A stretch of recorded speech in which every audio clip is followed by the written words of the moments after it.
بسم اللہ الرحمن الرحیم۔ السلام علیکم ورحمۃ اللہ وبرکاتہ۔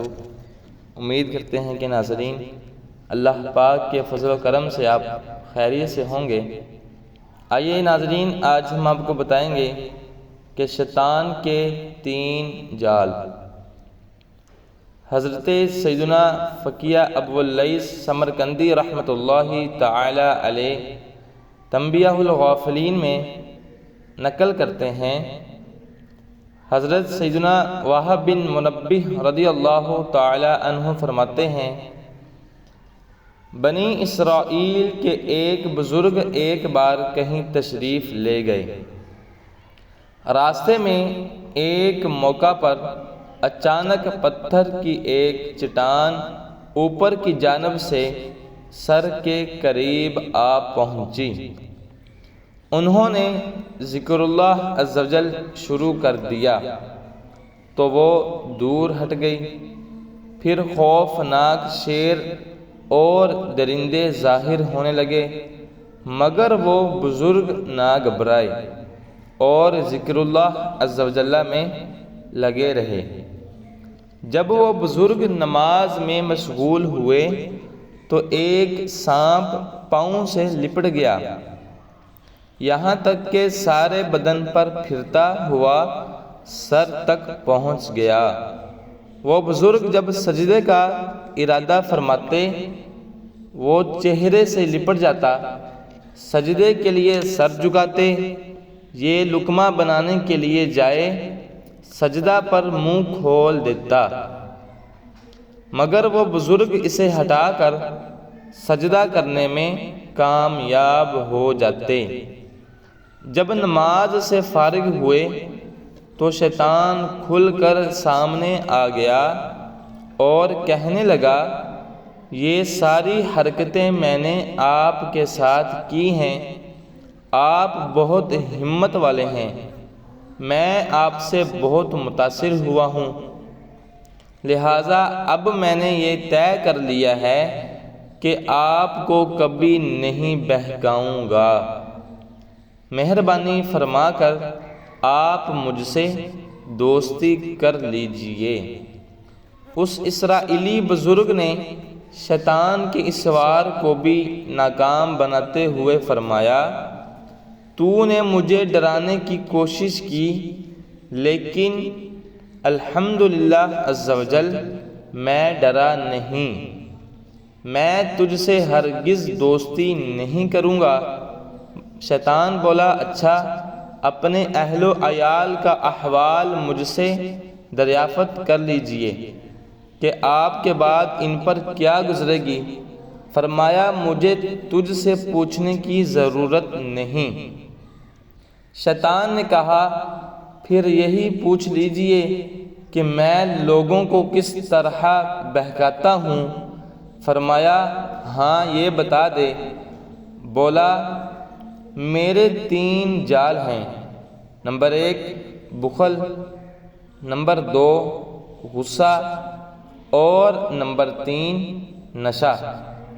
اپنے تینوں جالوں کی وضاحت کرتے ہوئے بولا، جب کسی پر بخل کا جال پھینکتا ہوں تو وہ مال کے جال میں الجھ کر رہ جاتا ہے، اس کا یہ ذہن بناتا رہتا ہوں کہ تیرے پاس مال بہت قلیل ہے، اس طرح وہ بخل میں مبتلا ہو کر حقوق واجبہ میں خرچ کرنے سے بھی باز رہتا ہے اور دوسرے لوگوں کے مال کی طرف بھی مائل ہو جاتا ہے، اور یوں مال کے جال میں پھنس کر نیکیوں سے دور ہو کر گناہوں کی دلدل میں اتر جاتا ہے۔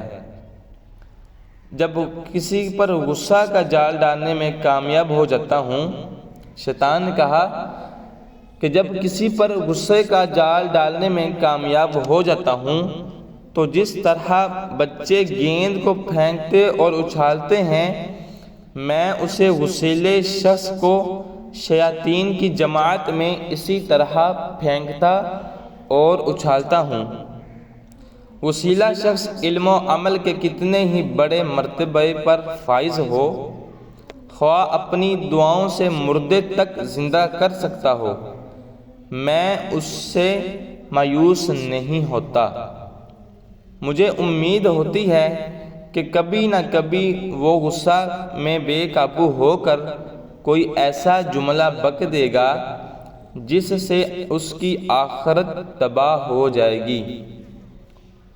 رہا نشہ، تو میرے اس جال کا شکار یعنی شرابی، اس کو تو میں بکری کی طرح کان پکڑ کر جس برائی کی طرف چاہوں لیے لیے پھرتا ہوں۔ اس طرح شیطان نے یہ بتا دیا کہ جو شخص غصہ کرتا ہے وہ شیطان کے ہاتھ میں ایسا ہے جیسے بچوں کے ہاتھ میں گیند۔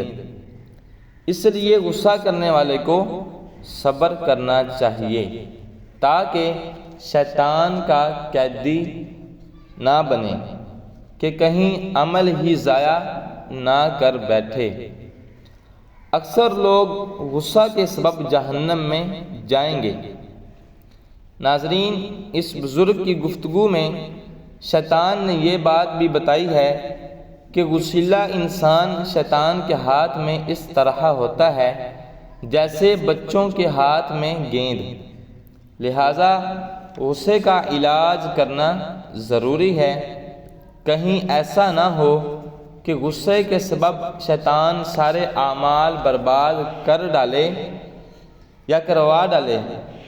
کیمیائے سعادت میں حجت الاسلام حضرت سیدنا امام محمد غزالی علیہ رحمۃ اللہ الوالی فرماتے ہیں، غصے کا علاج اور اس باب میں محنت و مشقت برداشت کرنا فرض ہے، کیونکہ اکثر لوگ غصے ہی کے باعث جہنم میں جائیں گے۔ سیدنا حسن بصری رحمۃ اللہ تعالی علیہ فرماتے ہیں، اے آدمی، غصے میں تو خوب اچھلتا ہے، کہیں اب کی اچھال تجھے دوزخ میں نہ ڈال دے۔ آئیے غصے کی تعریف بھی سن لیں۔ مفسر شہیر حکیم الامت حضرت مفتی احمد یار خان علیہ رحمۃ الحنان فرماتے ہیں، غضب یعنی غصہ نفس کے اس جوش کا نام ہے جو دوسرے سے بدلہ لینے یا اسے دفع دور کرنے پر ابھرے۔ تو ناظرین، ہمیں چاہیے کہ اپنے غصے پر صبر کرنا چاہیے تاکہ ہم بھی شیطان کا قیدی ہونے سے بچ سکیں۔ السلام علیکم ورحمۃ اللہ وبرکاتہ۔ یغفر اللہ لنا ولکم۔